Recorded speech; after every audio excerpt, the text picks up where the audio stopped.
বিসমিল্লাহির রহমানির রহিম। এখানে একসাথে থাকবো তা না, বরং আমরা জান্নাতেও একসাথে থাকবো। আসলে বিয়ের উদ্দেশ্য এমনই হওয়া উচিত।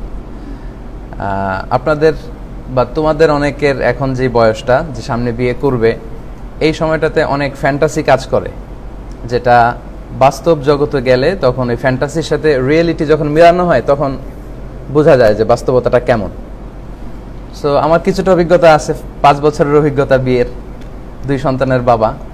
সো ওই আলোকেও কিছু শেয়ার করা যাবে, আর কোরআন সুন্নাহর আলোকেও শেয়ার করা যাবে।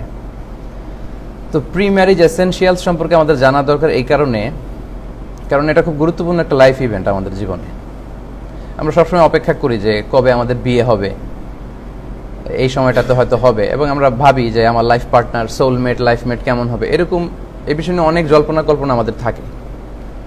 সো এত বড় একটা লাইফ ইভেন্ট সম্পর্কে আমাদের খুব less discussion in our country, কম আলোচনা হয়। ইয়াংরা অনেক কনফিউশনে ভোগে, এবং বর্তমান সময়ে ইয়াংরা যেই ক্রাইসিস ফেস করে, এগুলোকে অ্যাড্রেস করার মতো স্কলারও আমাদের দেশে কম। সো আমি অনেকদিন ধরে ভাবছিলাম এই বিষয়গুলো নিয়ে একটু খোলামেলা কথা বলা দরকার। আমাদের দেশে আপনারা জানেন যে এই গভর্নমেন্ট খুব সম্ভবত যৌন শিক্ষা নামে একটা বই পাঠ্য করছে না, 6 থেকে। ইন্ডিয়াতে আরও আগে শুরু করে ফেলছে। ওয়েস্টে ওরা সেক্সুয়াল ওরিয়েন্টেশন নামে ওরা করায়। তো এগুলো নিয়ে আমাদের কম কাজ হওয়ার কারণে অনেকেই খুব মানে কি বলে, কমফোর্ট জোন থেকে বেরিয়ে এগুলো নিয়ে কথা বলতে চায় না।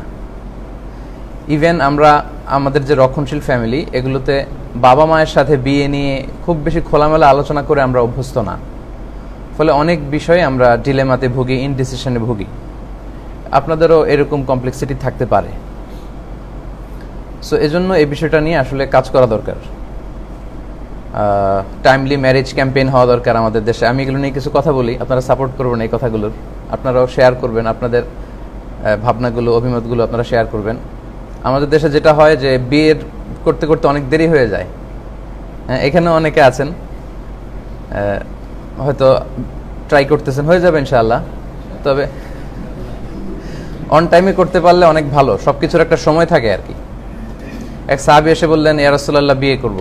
আল্লাহ রাসূল বললেন, মাহার আছে? আল ইনদাকা সাদাক? মাহার নাই, তো তাহলে বিয়ে করবো কেন? সাহাবী বলতেছে, বয়স তো বসে থাকে না। তো রাসূল সাল্লাল্লাহু আলাইহি ওয়াসাল্লাম আলটিমেটলি তাকে বিয়ের ব্যবস্থা করে দিলেন। তো এই জন্য আমি মনে করি যে এটা নিয়ে খুব কথা হওয়া দরকার। এটা নিয়ে কোর্স থাকা যেতে পারে আমাদের ইউনিভার্সিটিতে, বা সেমিনার টাইপের হতে পারে, ডে লং ওয়ার্কশপ। তখন দেখা যাবে যে ইয়াংরা যদি ওইখানে আসে, স্কলাররা এটা নিয়ে কথা বলে, তাহলে তাদের অনেক জিজ্ঞাসার জবাব সেখানে পাওয়া যাবে।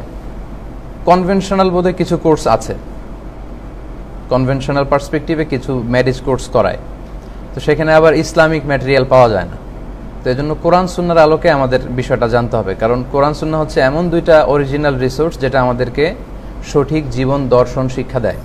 যাদের হৃদয়ে আছে আল্লাহর ভয়, তারা কবু পথ ভুলে যায় না। আল্লাহর প্রেম ছাড়া এই দুনিয়ায় কারো কাছে কোনো কিছু চায় না। রাতের আধার